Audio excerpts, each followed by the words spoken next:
I think the first question for me is, how's the season going for you on a personal level? Um, yeah, it's not been too bad. We've got a Wembley appearance coming up, which is exciting, and probably team wise we started off great, and we're struggling for a bit of form at the minute, but I'm pretty happy where I am personally. So a Wembley appearance and then an England appearance against the Combined Nations All Stars. This is turning into quite a year for you already, isn't it? Yeah, mate, it's been pretty surreal, especially off the back of last year as well. I think it just seems to be getting better, and if I can, you know, do something special at Wembley and with England this year, it top everything off. And what is it? Do you think Sean Wayne sees in you as a player? I don't know. I just like to see me as a team player, a tough player that works hard for his team and puts his best foot forward for his team, and that's what I pride myself on doing. And you were at Sean's first training session with the players, weren't you, a few weeks ago at Leeds Beckett? What did you make of that?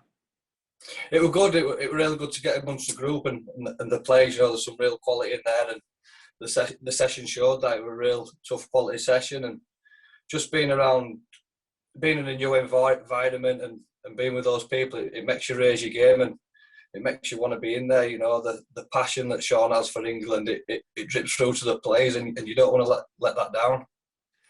And what do you think being named Man of Steel last year has done for your profile and I suppose your own confidence as well? I think it's the confidence side of it that it done the most. It's something that I never thought would happen, and the way it did, absolutely over the moon. But it's made me believe more than all that I am. I always had doubts, especially through the course of the early part of my career where I didn't know if I was going to stay around or not. But I always had doubts. But I think it's just given me a new lease of life, and probably took pressure off as well. Like, I'm enjoying it. I'm enjoying my rugby, and that confidence just helps. And come World Cup time, you'll be knocking on for 32.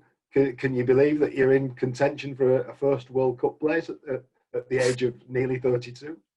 No, mate. I probably ended 217 or 218. I thought I might have been in a chance of making a squad then, and I didn't. And I thought my time's done then, and I probably wouldn't have got another sniff. And I just concentrated on Cass, and luckily I've got a great coach in Paolo that's pushed me to keep striving to get in the England setup, and he's always been on to me, never giving, and it's been great for me now. Getting a chance at 31, 32 to be in there. Yeah, it's crazy. And just looking ahead to the All Stars game then next week, have you had a time to think about? I mean, you'll be familiar with these players because you play them week in, week out. But who out of the potential players for the Combined Nations All Stars are you most looking forward to lining up against? Well, we play against them in Super League, and there's some real quality in there. There's people that have played at the highest level, and some players that have been in Origin and stuff like that, and some big blokes in there. What we're going to be tested with in World Cup, and that's something that I need to be better at, is defending those bigger blokes and stuff like that. So for me, if Satay's in there from Hull, I think he's a form prop at minute in the league, and I look forward to being in that battle.